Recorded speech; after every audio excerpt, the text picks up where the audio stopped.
Welcome to Pretty Smart, the podcast that explores the fine art of business ownership. I'm Dana. And I'm Bailey.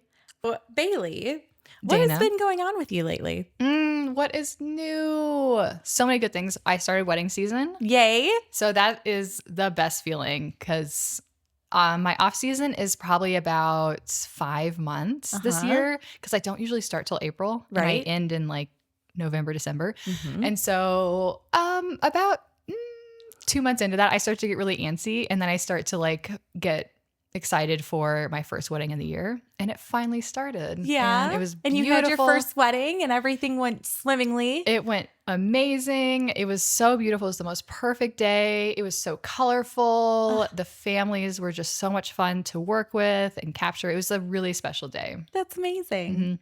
I have my first wedding this weekend. Oh boy.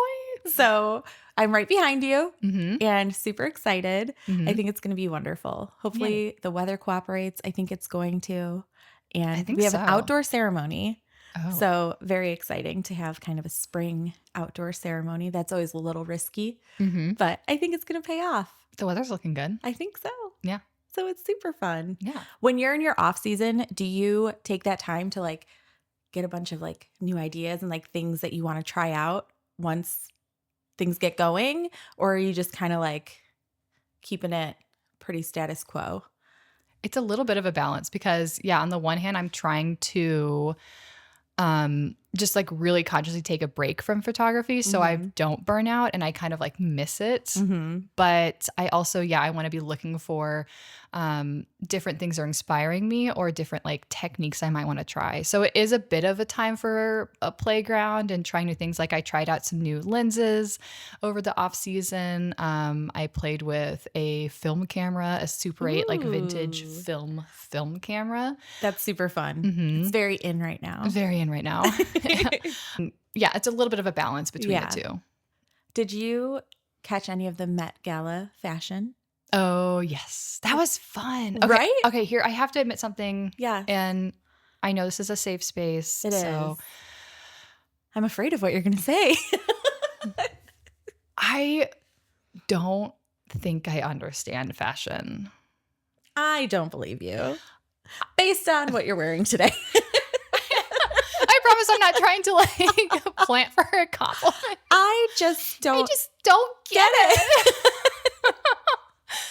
No, I like when it comes to high fashion. Yeah. I think I'm thinking too hard on it. That's fair. Do you know what I mean? Because it's art. You can't always I'm trying to overthink it and be like, what does this mean? Why did they do that? What are the choices they made? And it's like, I think I'm just overthinking it because I look at those designs and there's so many designs that I'm like, this is amazing. This is beautiful. But I'm like, are you talking about Heidi Klum? No, I'm going to be honest, that was disconcerting. Right? And That I think if she'd stopped at like the upper lip prosthetic, we would have been in a different space. Sure. But that prosthetic, yeah. It kind of tipped it over the edge to like camp a little bit. Yeah. Is where I took it. I totally see that. Yeah. But like with anything else, fashion can be very polarizing. True. Our topic today. The Polar Express. The Polar Express. All aboard. But I think fashion makes you feel something, right? Like you're either like, oh my God, I love that. Or like, I don't get it. Who would ever wear that? Yeah, it gets the conversation going. And like you said, it's polarizing or it's like, I love it or I hate it or I'm like uninspired. And I guess you don't want to be in that middle ground where you're like, take it or leave it. Right. Yeah. And that's how fashion houses build their brand is through their work and the feelings that people kind of get from it. So I love watching the red carpet to see like, what are people doing? What's like new and fresh? And I think we start to see a trickle down into the wedding fashion sometimes. For sure. There's a little glimmer of like what's to come, as well as, regular fashion. As Devil Wears Prada says, someone in this room made decisions leading to that cerulean sweater that she'll never know about. Yeah. Oh, we haven't seen Devil Wears Me Prada 2 neither. yet. We should go. I'm so excited, but I'm like trying to curb my enthusiasm because the script of the first one is so good. I have heard good things. Okay, good. Like all I care about, honestly, is the script because I know people were ripping the fashion a little bit when some of the sneak peeks came out and they were like, that's not high quality. And I'm like, let's remember that the fashions and the brands that were thrown around in the first movie were like not high fashion brands. Right. And so we don't need to worry so much about that. I care more about like the like quips and the one-liners that are going to enter the zeitgeist after this. Yeah. Hopefully. We'll see. Hopefully. What's funny is my husband didn't realize that he was quoting Devil Wears Prada throughout our life and relationship because he had never seen it until very recently. But just based on the fact that I would use things like, by all means, move at a glacial pace throughout our relationship. Yeah, he would pick up on it and use it. And then I made him watch the movie because I want to take him to see the new one. And he was like, yeah, I never saw this before. Oh my gosh, that's so funny. I'm like, where have you been? Not watching Devil Wears Prada. Not watching The Devil Wears Prada. One of the best movies of our time. I agree. Good stuff. Okay, so branding. We're talking about branding today? We're talking about branding today. Let's talk about branding today. It is a perfect segue into this topic because like we said, fashion can be divisive. We want the viewers to feel something. We want the consumers to want it so bad that they can't stop thinking about it. So it's got to get under your skin in a good way. Yeah. And that's what a good brand does. For sure. So, and it stands out. Yeah, it certainly does. So I want to talk about building a brand that actually feels like you. When you're an entrepreneur who is building a brand based on their services, it's a little different than fashion, where you're building a piece, a collection that people want to buy. This is a lot more, what's the word? It's kind of, you're putting yourself out there in a different way. And it feels very personal because you're like, well, you're buying me. In a way, you have to appeal to your consumer. So you want that to feel authentic and like who you really are. For sure. And with your background, I would love to know how we get there and like if you have insights to that.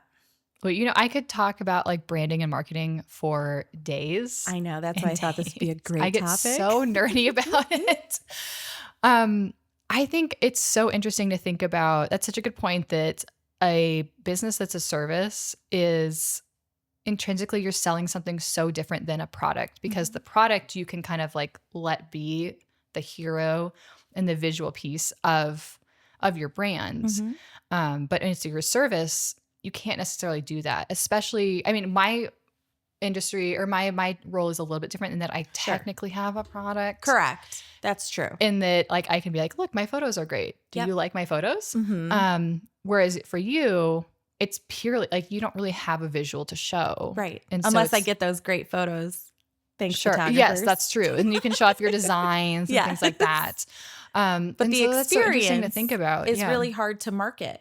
What's really tricky is that while you are selling yourself, you're still selling to such a specific audience that you always have to keep that in mind. Right. Your ideal client and your audience, your ideal audience is your North Star for every decision you make in your branding because that's who you're trying to attract and that's who you're trying to speak to. And to some degree, you have to kind of mold the two together. And it's a really tricky dance. Right. And it can be, and it's always very fluid. Because as your ideal client changes, your brand voice changes and your direction changes and then they change again. And then, it's just this like constant like ebb and flow, which can make it exciting and fun because it keeps it fresh. But it can also be really frustrating sometimes where you're like, I don't understand what's changed.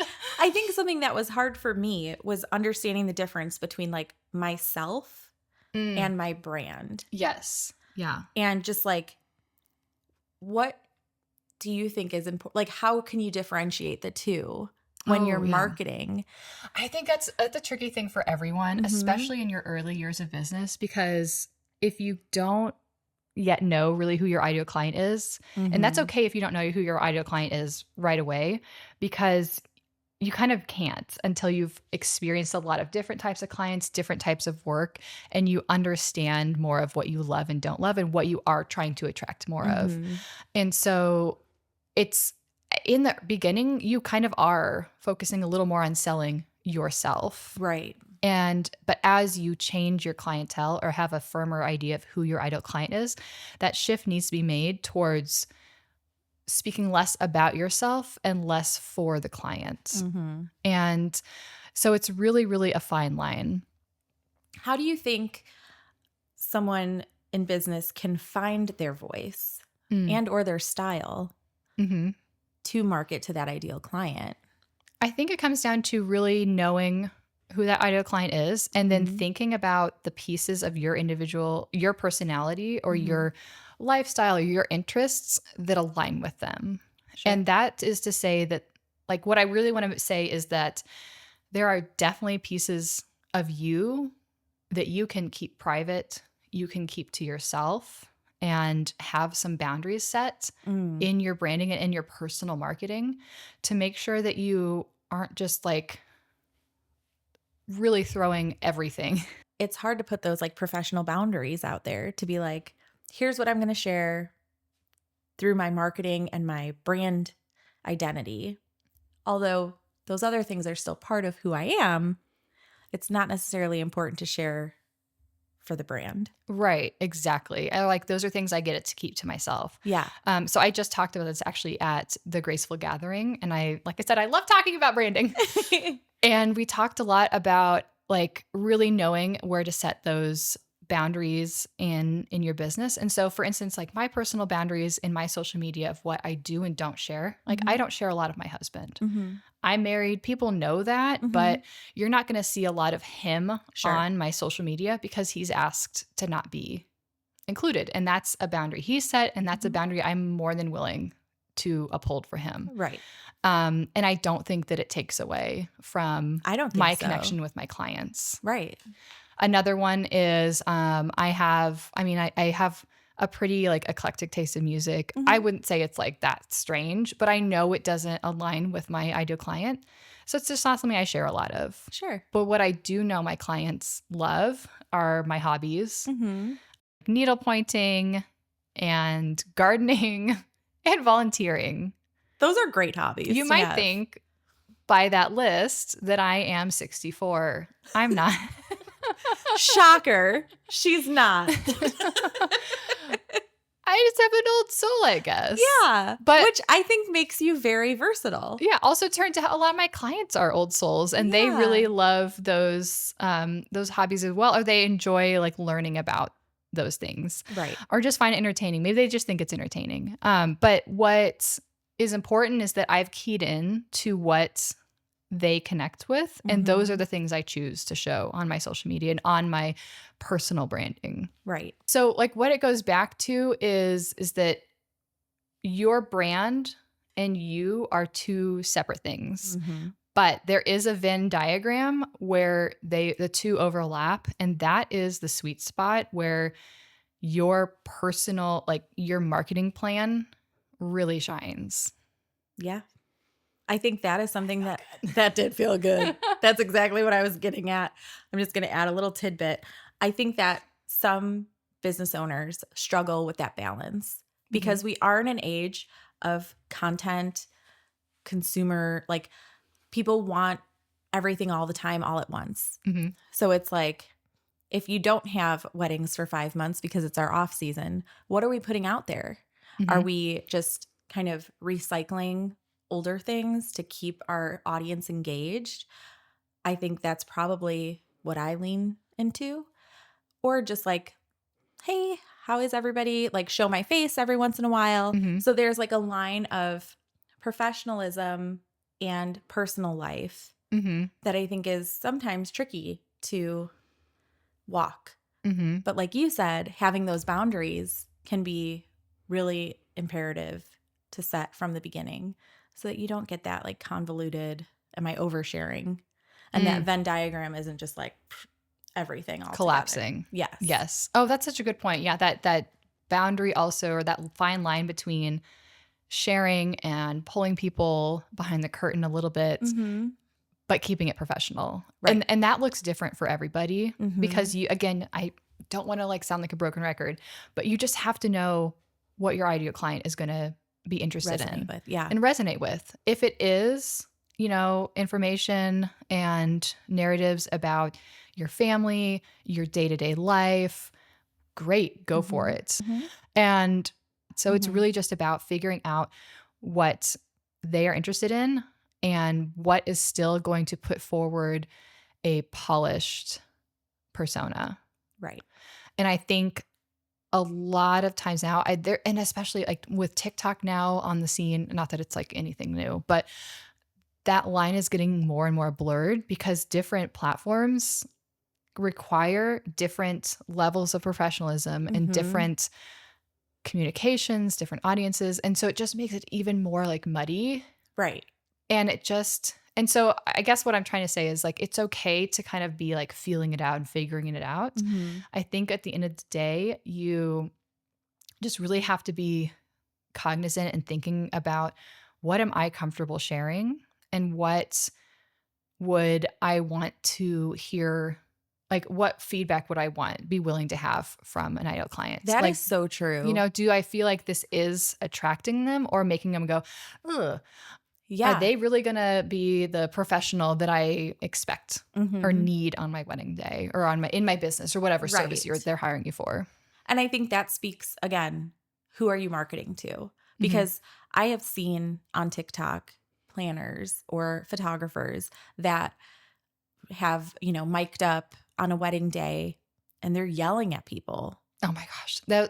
When I watch those, I'm sitting on the other side and I have nothing to do with this wedding day. And I'm like no sweating. I'm like, this makes me so uncomfortable. Yes. It makes me like just, like I hate that. And I look at the comments and people are like, yes, this is the energy I want for my wedding day. And I'm like, wow, that is not my ideal client. Yeah. So I guess it just goes to show like there's lid for every pot, as my mom would say. Oh, I love that. That's a great saying. Like it is a great saying because it's true. And like maybe they're not my people. I'm not their people. That's okay. Yeah. But like I would never put that out there. I would never do that. But if I did, I certainly wouldn't be advertising it. Dana, there's sometimes that I just sit back and I'm like, what would it take for you to like just explode on somebody? I mean, because I don't think I've ever seen it. It would have to be really, really bad. And I don't want to be on the receiving end of it. I just want to sit and go like, oh. You can capture it. Yeah, like, oh no. Oh my God. Yeah, she's losing it. That would go viral probably. Yeah. But I think it's just interesting. And when there are all these different avenues of ways people want to consume our product, you do have to be really cognizant of like, what do the people want? What do I want to put out there? And how do I want to be known? What do I want to be remembered for? Like the planner who had that video yelling at all of the attendants in the wedding. I guess that's what she wants to be remembered. Like, if that's her personality and that's what she's putting out and it's attracting the client she wants, bully to you. Like, that's fabulous. I'm glad that she's found her people. And that's all it cares. That's all I care about. That's all that matters. Yeah. But I do think it's hard to undo an impression like that. So if you're going to put something out there as being like, I'm the cuckoo person on a wedding day, that's how you're going to be known. Sure. For better or worse. For better or for worse. But again, the internet is forever. True. But I think back to our talk about the Met Gala, that is a polarizing personality. It is.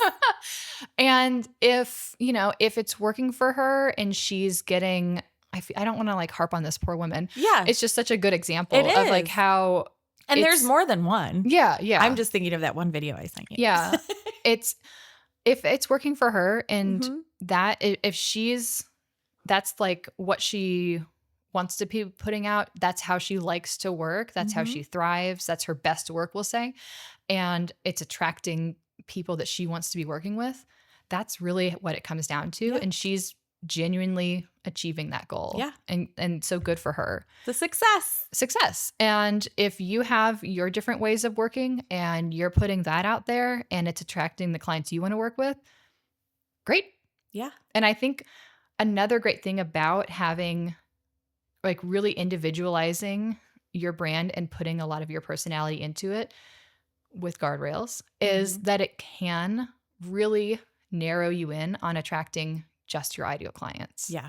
Because you are really polarizing your audience and your messaging so that people really are either seeing your videos and going like, oh my gosh, I have to work with her. That is the energy I want on a wedding day.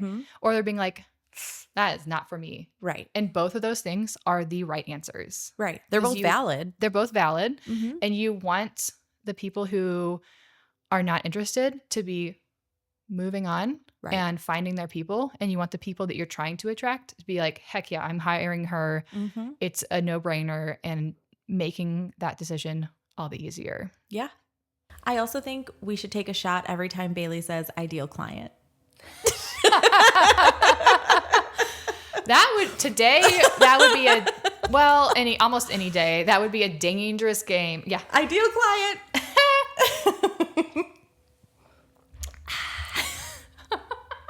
Sponsored by H2O. Changing gears a little bit. What do you think about the idea of copying trends versus creating your own identity? Because I think it can be a little intimidating to put yourself out there and do something really different. But it could really work in your favor. So when you're talking about like trends versus your own identity, you're talking specifically about branding. Yeah. Because my head goes to trends in photography. Sure. Or trends in fashion or whatever. It could really be anything. True. But in regards to like marketing your business and brand, I think there's safe ways to do it. And there's like more risky ways. And sometimes the risk pays off. Sometimes it falls flat. So what advice might you have for someone considering either or? Is there a good way to make the risk a little safer? Or is it just like always play it safe? Do you think people should play it safe? Absolutely not. Do not play it safe. There's so much I could say about this because that's girl. really... Let it all out. Put it in the burn book. I'll write it down. I think it is such a tricky thing to navigate, understandably. And I feel like it's really where people can get really stuck and feel like, oh my gosh, I'm not attracting my ideal clients. I'm having trouble rationalizing my prices. I keep getting like ghosted or price gouged, or, people are just like price hunting and things like that. And it's because if you are playing it safe or playing too much into trends that you look like every other photographer or every other insert your industry business owner in your market, the client is going to go shopping and not be able to see the difference and be like, I don't know, they seem to make arrange flowers just as well as this person who's $3,000 less. Or they're going to see two really similar photographers with really similar brands and be like, I don't know, like it becomes kind of forgettable too. It becomes forgettable. And so while it's great to have your eye on trends, just to kind of make sure you're staying current, understanding what's on the horizon, keeping current with what clients are expecting and looking for, it's really can be so impactful and scary to really branch out on your own and develop a brand that really stands out in your market so that when people see you, they see, oh, she's different, or your marketing stands out so that when they're receiving 5 or more proposals from different business owners, they aren't just like, which one was, this person offered this package and this has this person. And you just stand out more. Right. It's like putting, making your resume pink and putting a little perfume on it. Right. And I think that is something that like I thought about when we were in college. They talked about those little things that you can do like in person when you're meeting with someone to make an impression. And I find it a lot harder to do that now that our clients are scrolling on their phone. So that impression is this big. Yeah. And it's this fast. Yeah. This fast. Yep. So it's really interesting to think about standing out in that little quick swipe. Exactly. And what will you do to make sure that you're not like everybody else that they're swiping through? So I think what you're trying to get at is playing it safe is not the way to go when you are making a brand. Yes. I mean, think about she says with a question mark. I guess I'm thinking about like, I never want to push someone to like, just go like on this wild and zany left turn that it all is under the caveat with a giant asterisk. It has to feel right for you. And that has to, and that's the beauty of us owning our own businesses. Right. We start our businesses so that we could be in the driver's seat and build something ourselves. So why not build a brand yourself that's like just as exciting and unique as you and what you offer? Like that's the point of a brand, is to show those things. How do you deal with feedback from other professionals that might be like, whoa, that's a lot? Yeah, that's the tough thing is, when I was doing my rebranding in 2014, no, 2024, 2024. So it was 10 years into my business. So that's when I really started to feel that level of confidence of understanding like who I am as a business owner. What do I offer? What are my differentiators, and who am I trying to speak to? Once I really felt like I had a good grasp of that was when I felt ready to be like, okay, it's time to like release the parking brake and just go 100% on this. Yep. I can say with hindsight that it was the best decision I've ever made in my business, and I'm so proud of it, and I'm so glad I did it. But in the moment, it was a roller coaster of emotions. Right. I was like equal parts like excited and exhilarated as I was going through that redesign process, as I was like crying and freaking out and trying to backpedal all of it. Because every instinct I had was to like, whoa, let's play it safe. Like this is too much. You don't want to be too much. And then I had other instincts that were like, this feels so right. Keep going, keep going.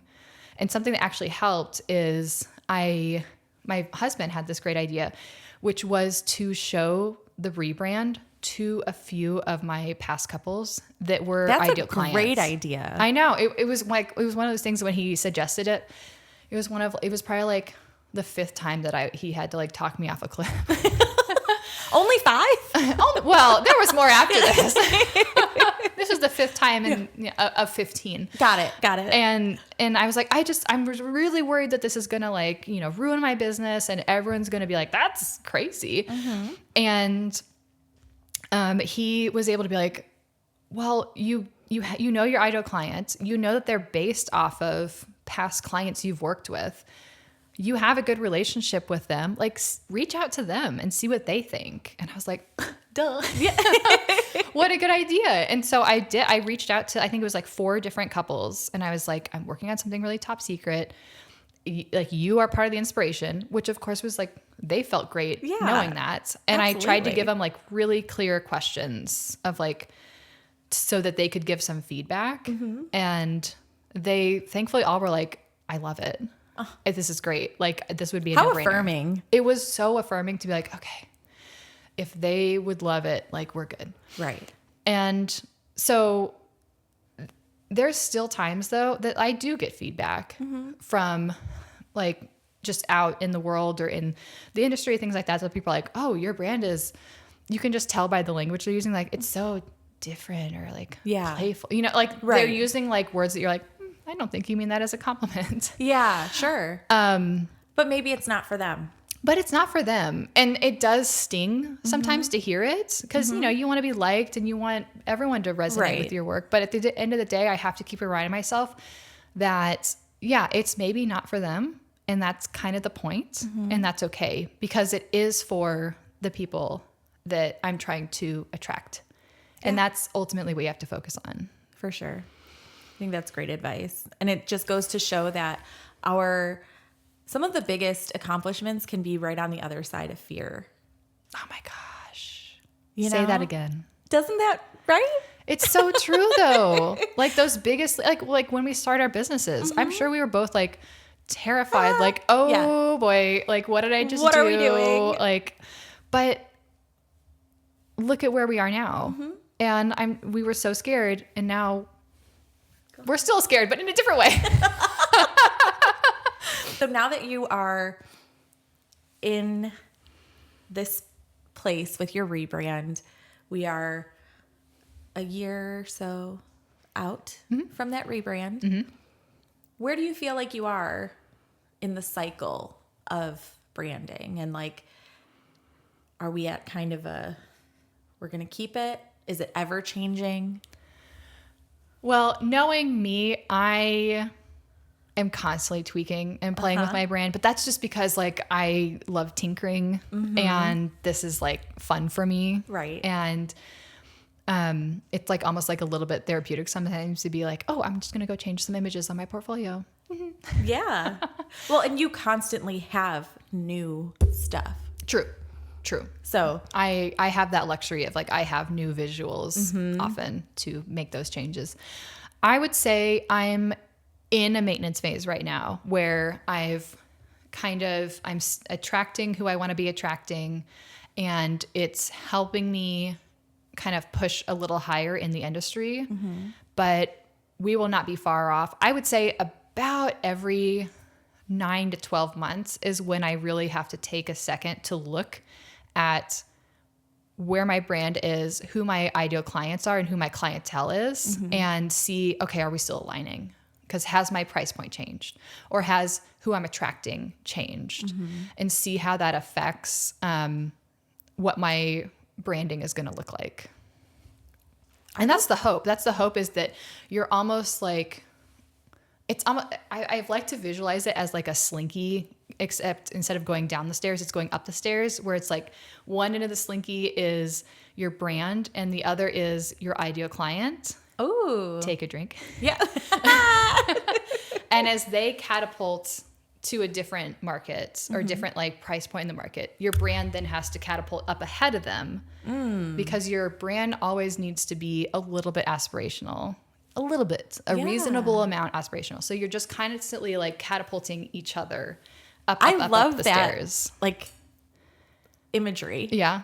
Because it totally makes sense. Oh, thank you for saying that. Yeah, sometimes really I feel does. like my mental images of things are like, huh?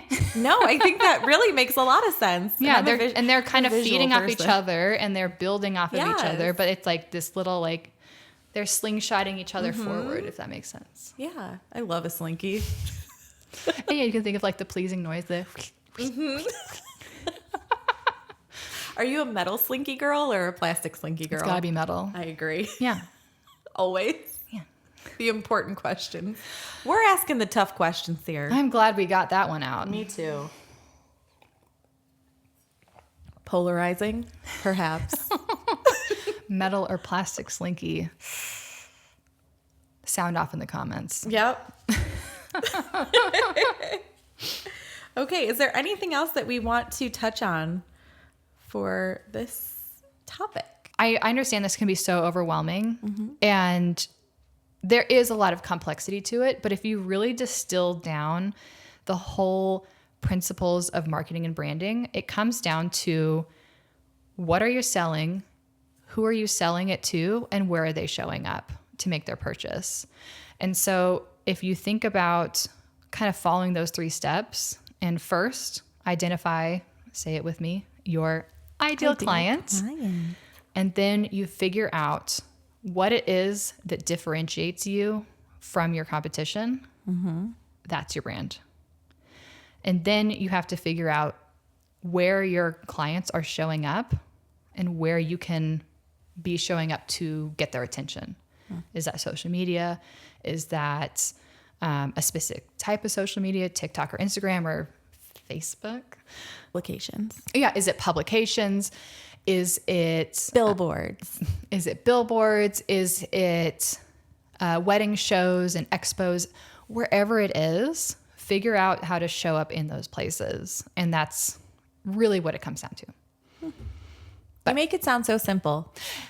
It's simple in theory, and it's so much easier for somebody on the outside of the brand to look at it that objectively. But because it is such a personal thing, that can make it really difficult, understandably. Like I have trouble. I'm speaking with all this confidence, but even I have trouble with kind of seeing the forest through the trees sometimes because I'm so in my brand that you can't necessarily look at it objectively. But doesn't it make it so clear that we need outside perspectives? Yes. Like lean on your trusted community. Try to keep that small so you don't get too many voices in the kitchen. Right. But lean on that trusted community and really lean on professionals who do this for a living. In the same way that you hope that your client would hire you because you're the professional of your industry, lean on professionals in branding to help you navigate all of it. You summarize that so beautifully for everyone. Oh, thanks. And I love that you are so candid about your experiences as well as the struggles, the highs and the lows. Sure. Because it is really difficult to do this work. And I think, as you said, lean on the professionals, get really honest with yourself, and naturally your brand will be authentic. And as I've said 1,000 times, I could talk for 1,000 hours about branding. I find marketing to just be, I nerd out about it. I find it so fascinating. So if you have more questions about branding or marketing or just anything in general in that realm, hit us up in our email, hit us up in the DMs, ask us questions, and maybe we will answer it on the pod. So we've got to ask, branding with personality, pretty or smart? Ooh. Well, it's gonna look pretty if it's full of personality, and it's coming from a smart, structured, strategic place. So I'd say it's both. It's pretty and smart. It's pretty smart. It's pretty smart. We love it. Love to see it. Love to hear it. Dana. Yes. Do you want to play a quick round of Would You Rather? Would I ever? Would you rather never have to market again or never do admin work again? Admin work. Okay. For sure. Okay. How about you? I would probably choose that too. Yeah. Because marketing can be fun. Yeah. Like, really. Admin, less so. Like, there's not many days where I wake up and I'm like, woo, it's admin day. Let's balance the checkbook. Hey, some people are into that. Filing taxes. Like, can't wait to back up all my files. Yeah. It's like, no. But marketing, yeah, way more fun. Can't wait for that feedback loop of putting or pushing submit on that post. And going, likes, dopamine. A comment, blow my hair back. Amazing. Would you rather never show your face online again or have to post a video of yourself daily? Ooh. Probably daily. Okay, I was like, keep in mind this is a rapid fire. Is it? Oh, Would I'm you sorry. rather? I'm sorry. I would rather show my face every day. Okay. Yeah. Because the alternative feels like career ending. Career limiting. Yes. Career limit, CLM as we like to call it, a career limiting move. Yes. Yes. What would you say? I would say the same. Yeah. That like, don't know if the quality would be there for I think the quality day. would take a massive dive. Yes. So it would probably have to be on TikTok at best. Because I am more of a quality over quantity gal. Me too. But in this instance, if you like have, it's like all or nothing. I'm gonna go all in. She's going all in. Yeah. Okay. I like it. Okay, we're gonna do one more round. Would you rather know exactly what you're doing all the time but feel bored, or never know what you're doing but feel constantly inspired? Ooh. It's like bored structure or like inspiring chaos? Inspiring chaos. I was like, I think I know the answer because I'm living it. Yeah. And it's inspiring chaos. I mean, truly, do we ever really know what we're doing? I mean, yeah, I think to an extent. I say it like that. I'm like, yes. Yeah. She says with full-throated confidence. Yeah, we know everything all the time. But like, what is life if not to be inspired? And a little chaotic. Keep it fun. This is the spice of life. Yeah. Thank you for watching and listening to another episode of Pretty Smart. If you have a question you'd love us to answer on the pod, you can DM us or email us at that'sprettysmart@gmail.com. And don't forget to subscribe and follow us on Instagram and TikTok. Until next time. See ya. Yay! Yay. Okay. We did it. Woo.